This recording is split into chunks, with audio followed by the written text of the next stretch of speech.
نبی صلی اللہ علیہ وسلم بات بات پر پکڑ کرنے والے نہیں تھے، چھوٹی چھوٹی بات کے اوپر ٹوکنے والے نہیں تھے، بلکہ نبی صلی اللہ علیہ وسلم نے بڑی بڑی غلطیوں کو درگزر کیے۔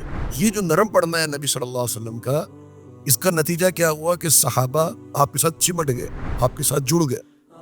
اگر نبی صلی اللہ علیہ وسلم سخت ہوتے، بات بات پہ ڈانٹنے والے، سخت گیری کرنے والے، بات بات پہ ٹوکنے والے، اللہ رب العالمین فرمایا انفضوا من حولک، آپ کو چھوڑ کے چلے جاتے ہیں۔ نبی صلی اللہ علیہ وسلم اگر سخت دل ہو تو صحابہ جیسی جماعت نبی صلی اللہ علیہ وسلم کو چھوڑ دے۔